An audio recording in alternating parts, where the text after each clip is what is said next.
Hi friends, welcome to my channel. ಇವತ್ತಿನ ವಿಡಿಯೋದಲ್ಲಿ breakfast recipe ತೋರಿಸ್ತಾ ಇದ್ದೀನಿ. ಚೆನ್ನ ಪಲಾವ್ ತುಂಬ ರುಚಿಯಾಗಿರುತ್ತೆ. ಬೆಳಗ್ಗೆ ತಿಂಡಿಗೆ ಏನಪ್ಪ ಮಾಡ್ಬೋದು ಅಂದಾಗ ಈ ವಿಡಿಯೋ ನಿಮಗೆ ಯೂಸ್ಫುಲ್ ಆಗಿರುತ್ತೆ. ಕೊನೆಯವರೆಗೂ ಮಿಸ್ ಮಾಡಿದೆ ನೋಡಿ. ಹಾಗೆ ಫಸ್ಟ್ ಟೈಮ್ ಯಾರ್ಯಾರೆಲ್ಲ ನನ್ನ ವಿಡಿಯೋ ನೋಡ್ತಾ ಇದ್ದರೆ ನನ್ನ ಚಾನಲ್ನ ಮಿಸ್ ಮಾಡಿದೆ ಸಬ್ಸ್ಕ್ರೈಬ್ ಮಾಡ್ಕೊಳ್ಳಿ. ಎಲ್ಲ ವಿಡಿಯೋಸು ನೋಡೋದು. ಬನ್ನಿ ಹೇಗೆ ಮಾಡೋದು ಮತ್ತು ಏನೇನು ಬೇಕು ಅಂತ ನೋಡೋಣ. ಮೊದಲಿಗೆ ನಾನಿಲ್ಲಿ ಒಂದು ಮಿಕ್ಸಿ ಜಾರಿಗೆ ಹಸಿಮೆಣ್ಸಿನ್ಕಾಯಿ ಸೇರಿಸ್ತೀನಿ. ಖಾರಕ್ಕೆ 4ರಿಂದ 5 ಆಗುವಷ್ಟು ಹಸಿಮೆಣ್ಸಿನ್ಕಾಯಿ ಸೇರಿಸ್ಕೊಂಡು ನೀವು ಖಾರ ನೋಡ್ಕೊಂಡು ಸೇರಿಸ್ಕೋಬೇಕು. ನಂತರ ಒಂದು ಇಡಿಯಾಗುವಷ್ಟು ಪುದೀನ ಸೇರಿಸಿ ಸ್ವಲ್ಪ ನೀರು ಸೇರಿಸ್ಕೊಂಡು ಇದನ್ನು ಪೇಸ್ಟ್ ಮಾಡ್ಕೋಬೇಕು. ಪೇಸ್ಟ್ ರೀತಿ ಮಾಡ್ಕೋಬೇಕು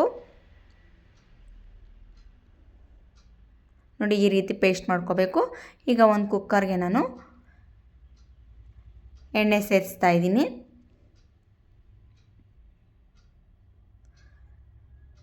ನಂತರ 1 ಸ್ಪೂನ್ ಆಗೋಷ್ಟು ತುಪ್ಪ ಸೇರಿಸ್ತಾ ಇದ್ದೀನಿ.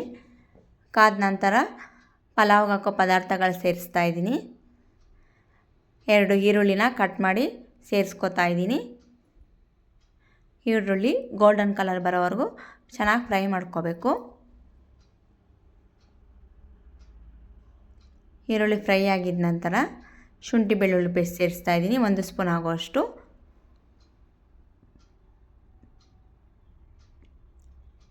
ಇದು ಸಹ ಚೆನ್ನಾಗಿ ಫ್ರೈ ಆದ ನಂತರ ಟೊಮೊಟೊ ಸೇರಿಸ್ತಾ ಇದ್ದೀನಿ. 1 ಟೊಮೊಟೊನ ಕಟ್ ಮಾಡಿ ಸೇರಿಸ್ಕೊತಾ ಇದ್ದೀನಿ. ಟೊಮೊಟೊನು ಚೆನ್ನಾಗಿ ಫ್ರೈ ಆಗಬೇಕು. ನಂತರ ಇದಕ್ಕೆ ರುಬ್ಬಿರೋ ಅಂಥ ಪೇಸ್ಟ್ ಹಸಿಮೆಣ್ಸಿನ್ಕಾಯಿ ಪುದೀನ ಪೇಸ್ಟ್ ಸೇರಿಸ್ತಾ ಇದ್ದೀನಿ. ಹಸಿ ವಾಸನೆ ಹೋಗೋವರೆಗೂ ಚೆನ್ನಾಗಿ ಫ್ರೈ ಮಾಡ್ಕೋಬೇಕು. ರುಚಿಗೆ ತಕ್ಕಷ್ಟು ಉಪ್ಪು ಸೇರಿಸ್ತಾ ಇದ್ದೀನಿ. ನೀವು ರುಚಿ ನೋಡಿಕೊಂಡು ಉಪ್ಪು ಸೇರಿಸ್ಕೋಬೇಕು.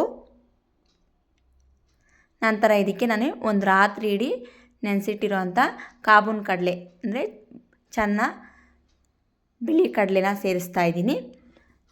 ಇದು ಚೆನ್ನಾಗಿ ನೆಂದಿರಬೇಕು, ಇಲ್ಲಾಂದರೆ ನಾವು ತಕ್ಷಣಕ್ಕೆ ಮಾಡ್ಕೊಳಕ್ಕಾಗಲ್ಲ. ಒಂದು ನೈಟಲ್ಲಿ ನೆನೆಸಿರಬೇಕು, ಆವಾಗ ಚೆನ್ನಾಗಿ ಬಂದಿರುತ್ತೆ. ನಮಗೆ ಪಲಾವ್ ಅನ್ನೋದು ಚೆನ್ನಾಗಿ ಬಂದಿರುತ್ತೆ ನೋಡಿ.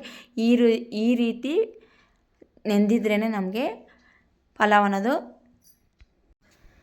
ಪರ್ಫೆಕ್ಟಾಗಿ ಬರೋದು.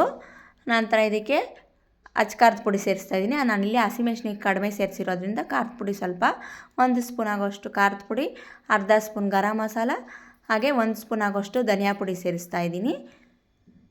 ನಮಗೆ ಚೆನ್ನ ಅಂದರೆ ಕಡಲೆಕಾಳು ರಾತ್ರಿ ಎಲ್ಲ ಚೆನ್ನಾಗಿ ನೆಂದಿದ್ರೇ ಅಕ್ಕಿ ಸೇರಿಸಿರ್ತೀರಲ್ವ, ಎರಡೂ ಪರ್ಫೆಕ್ಟಾಗಿ ಬೆಂದಿರುತ್ತೆ. ಇಲ್ಲಾಂದರೆ ನಮಗೆ ಒಂದು ಬೆಂದಿರುತ್ತೆ, ಇಲ್ಲ ಅಕ್ಕಿ ಸಾಫ್ಟಾಗಿ ಬಿಡುತ್ತೆ. ಅದರಿಂದ ಕರೆಕ್ಟಾಗಿ ಬೇಯಿಸ್ಕೋಬೇಕು. ಎರಡೂ ಚೆನ್ನಾಗಿ ಫ್ರೈ ಮಾಡ್ಕೋಬೇಕು. ನಂತರ ಇದಕ್ಕೆ ತೆಂಗಿನಕಾಯಿ ಹಾಲು ಸೇರಿಸ್ತಾ ಇದ್ದೀನಿ. ನಾನಿಲ್ಲಿ 1 ಲೋಟ ಅಕ್ಕಿಗೆ 1 ಲೋಟ ಆಗೋಷ್ಟು ತೆಂಗಿನಕಾಯಿ ಹಾಲು, ನಂತರ 1 ಲೋಟ ಆಗೋಷ್ಟು ನೀರು ಸೇರಿಸ್ತಾ ಇದ್ದೀನಿ. 2 ಲೋಟ ಅಳತೆಯಲ್ಲಿ ಸಮ ಪ್ರಮಾಣದಲ್ಲಿ ನಾನು 1 ಲೋಟ ನೀರು ಹಾಗೆ 1 ಲೋಟ ತೆಂಗಿನಕಾಯಿ ಹಾಲು ಸೇರಿಸ್ತಾ ಇದ್ದೀನಿ. ತೆಂಗಿನಕಾಯಿ ರುಬ್ಕೊಂಡು ಅದನ್ನು ಹಾಲು ತಕ್ಕೊಂಡು ಸೇರಿಸ್ಕೊಂಡಿರೋದು. ನಂತರ 2 ನಿಮಿಷ ಅಕ್ಕಿನ ತೊಳೆದು ಒಂದು 5 ನಿಮಿಷ ನೆನೆಸಿಟ್ಕೋಬೇಕು. ನೆನೆಸಿಡೋದ್ರಿಂದ ನಮಗೆ ಪಲಾವ್ ಅನ್ನೋದು ಉದ್ರುದ್ರಾಗಿ ಮತ್ತು ಸಾಫ್ಟಾಗಿ ಬರುತ್ತೆ. ನುಂಗೋಕ್ಕೆ ಆಗಲ್ಲ ಅನ್ನೋರಿಗೆ ಈ ರೀತಿ ಒಂದು ಟಿಪ್ಸ್ ಹೇಳ್ತಾ ಇದ್ದೀನಿ ನಾನು. ಅದರಿಂದ ನಾವು ಒಂದು 5 ನಿಮಿಷ ಅಕ್ಕಿ ನೆನೆಸಿಟ್ಟು ಸೇರಿಸ್ಕೊಳೋದ್ರಿಂದ ಪರ್ಫೆಕ್ಟಾಗಿ ಪಲಾವ್ ಬರುತ್ತೆ. ಈಗ 1 ಲೋಟ ಆಗೋಷ್ಟು ನೀರು ಸೇರಿಸ್ತಾ ಇದ್ದೀನಿ. ನಾನಿಲ್ಲಿ 1 ಲೋಟ ತೆಂಗಿನಕಾಯಿ ಹಾಲು, 1 ಲೋಟ ನೀರು ಸಮ ಪ್ರಮಾಣದಲ್ಲಿ 1 ಲೋಟ ಅಕ್ಕಿಗೆ ಸೇರಿಸ್ಕೊಂಡಿದ್ದೀನಿ. ಚೆನ್ನಾಗಿ ಮಿಕ್ಸ್ ಮಾಡ್ಕೋಬೇಕು. ನೀವು ರುಚಿ ನೋಡಿಕೊಂಡು ಉಪ್ಪು ಸೇರಿಸ್ಕೋಬೋದು ಬೇಕಾದರೆ. ನಂತರ ಕಟ್ ಮಾಡಿರೋವಂಥ ಪುದೀನ ಎಲ್ಲ ಸೇರಿಸ್ತಾ ಇದ್ದೀನಿ.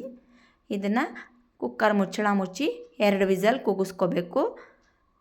ಕಡಲೆಕಾಳು ಚೆನ್ನಾಗಿ ನೆಂದ್ರೆ ನಮಗೆ ಅನ್ನ ಅನ್ನೋದು ಪರ್ಫೆಕ್ಟಾಗಿ ಬರೋದು.